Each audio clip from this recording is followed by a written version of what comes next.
মাননীয় প্রধানমন্ত্রীর কাছে সবিনয়ে জানতে চাই যে আমরা যেহেতু উন্নত সমৃদ্ধ এবং মর্যাদাশীল বাংলাদেশ গড়তে চাচ্ছি, সেহেতু আমরা কৃষি নির্ভর দেশ হওয়ার কারণে আজকে কৃষকের সুযোগ সুবিধা তাদের দোরগোড়ায় পৌঁছে দেওয়া দরকার। কিন্তু আমি ইতিমধ্যে বিগত 2 মাসে সরকারের যে কৃষি প্রণোদনা দেওয়া হয়, সেই প্রদান অনুষ্ঠানে আমি 4টা অনুষ্ঠানে থেকেছি।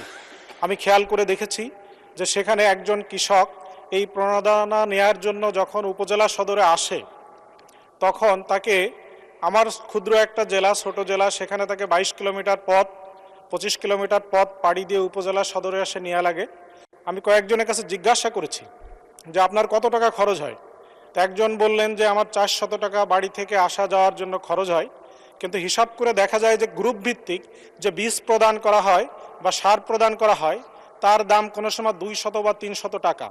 একজন লোক কৃষক ওই গ্রাম থেকে উপজেলা সদরে এসে এই কৃষি প্রণোদনা সংগ্রহ করতে যে তার যে 400 টাকা খরচ হয় এবং একদিনের শ্রমের মূল্য আরও 700 টাকা তার সারাটা দিন এখানে সংগ্রহ করতে ব্যয় হয়, তাহলে একজন কৃষকের জন্য নিশ্চয়ই এটা কোনো সুবিধার বিষয় নয়। সেজন্য আমি সবিনয়ে মাননীয় প্রধানমন্ত্রীর কাছে জানতে চাই যে কৃষকের এই প্রণোদনা তার দোরগোড়ায় পৌঁছে দেওয়ার জন্য আমরা অতি দ্রুত ইউনিয়ন ভিত্তিক এটা তাদের কাছে পৌঁছানোর জন্য কোনো ব্যবস্থা গ্রহণ করতে পারবো কিনা, মাননীয় প্রধানমন্ত্রীর ব্যাপারে পরিকল্পনা কি সেটা জানতে চাই। মাননীয় স্পিকার, ধন্যবাদ। মাননীয় প্রধানমন্ত্রী। মাননীয় স্পিকার এবং মাননীয় সংসদ সদস্য, আপনাদেরকে ধন্যবাদ। মাননীয় সংসদ সদস্য, আপনি যে প্রশ্নটি করেছেন, কৃষক যে প্রণোদনা, হ্যাঁ আপনার কথাটি সঠিক।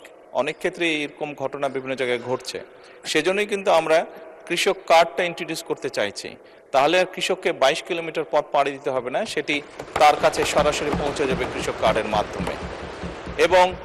এবং আমরা কৃষক কার্ডটি এমনভাবেই করার চেষ্টা করছি, অর্থাৎ ওই নির্দিষ্ট কৃষকের কি পরিমাণ জমি আছে, সে কি ফসল চাষ করে এবং তার জন্য কতটুকু কীটনাশক ওষুধ দরকার, কতটুকু তার সার দরকার, কতটুকু বীজ দরকার, সেটি ইনফরমেশন আমাদের কাছে থাকবে। এবং তার এলাকায় ওই ইউনিয়নের মধ্যে, যেটি আপনি উল্লেখ করেছেন, সেই ইউনিয়নের মধ্যে মাননীয় স্পিকার, আমরা যে সকল দোকানে এই জিনিসগুলো পাওয়া যাবে, সেই দোকানে তার জন্য নির্দিষ্টভাবে বরাদ্দ থাকবে। সে সেই দোকানে গিয়ে তার কার্ডের মাধ্যমে তার জন্য বরাদ্দকৃত যেই সহায়তা আছে সেটি সে নিতে পারবে।